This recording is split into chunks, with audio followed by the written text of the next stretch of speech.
ಅಣ್ಣ ಹೋದ್ಮೇಲೆ ಜಾಗದಲ್ಲಿ ಕೂತ್ಕೋಬೇಕಾರದು ನಾನು. ಆದ್ರೆ ನನ್ ಜಾತಿ ತಡಿತಾ ಇದೆ.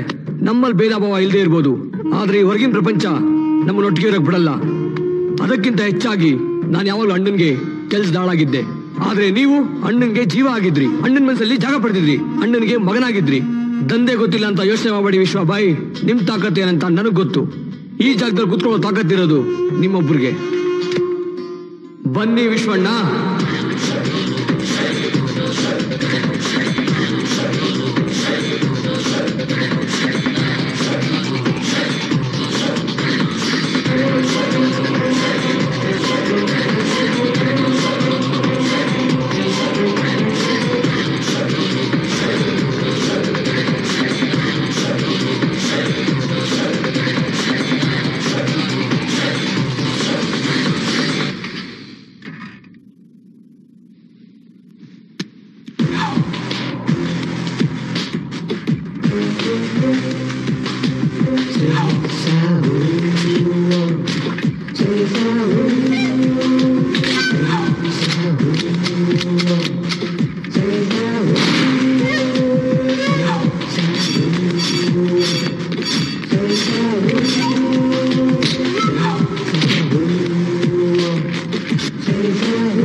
ಇಷ್ಟೊತ್ತು ಯಾರಿಗೋಸ್ಕರ ಕಾಯಿಸ್ತಿದಾರೋ ನನಗಂತೂ ಅರ್ಥ ಆಗ್ತಾ ಇಲ್ಲ.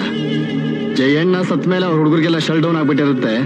ನನ್ನ ಪ್ರಕಾರ ಅವರೆಲ್ಲ ಊರ್ ಬಿಟ್ಬಿಟ್ಟಿರ್ತಾರೆ. ಇಲ್ಲಿ ಬಂದು ಬೈಯಿನ ಎದುರುಗಡೆ ಕೂತು ಮಾತಾಡೋ ಗಂಡಸು ಯಾರು ಉಳ್ಕೊಂಡಿದ್ದಾರೆ?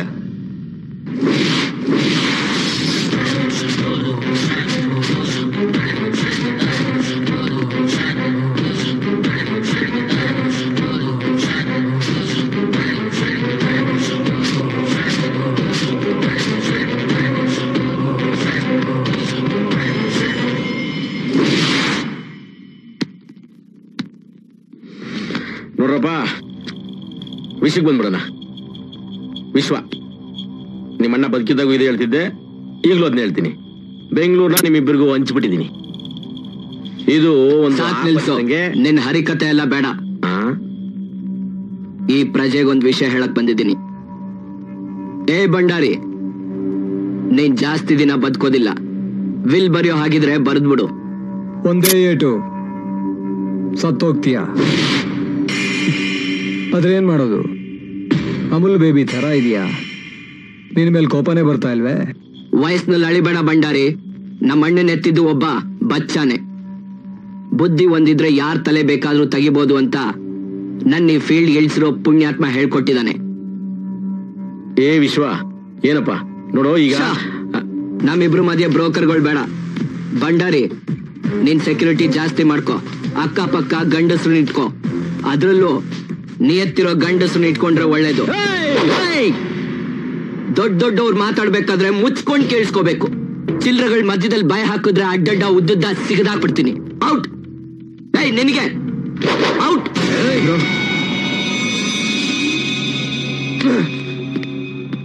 ಅಹಂಕಾರ ಮಾಡಿದಿದ್ರೆ ಬಿಟ್ಬಿಡ್ತಿದ್ದೆ, ಆದ್ರೆ ದುರಹಂಕಾರ ಮಾಡ್ತಾ ಇದೀಯ. ಜೀವದ ಮೇಲೆ ಆಸೆ ಇರೋರು ಯಾರು ನನ್ನ ಎದುರಾಕೊಳ್ಳಲ್ಲ. ನೀನ ಹಠಕ್ ಬಿದ್ರೆ ನಿನ್ನ ಕತೆ ಮುಗೀತು. ಯಾರ್ ಕತೆ ಮುಗಿಸ್ತಾರೆ ಇಷ್ಟರಲ್ಲೇ ಗೊತ್ತಾಗುತ್ತೆ. ಬರೋ ಸಾವಾಗ ನೀನ್ ಕಾಯ್ಲೇಬೇಕು.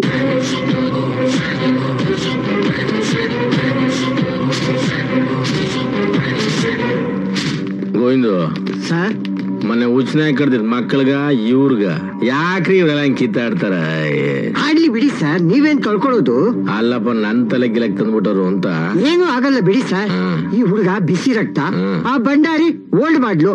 ಕಿತ್ತಾಡ್ಲಿ ಬಿಡಿ, ತಾಕತ್ತಿದ್ದೋನು ಉಳ್ಕಂತಾನೆ. ಆಮೇಲೆ ಅವನ್ ಇಟ್ಕೊಂಡ್ರಾಯ್ತು.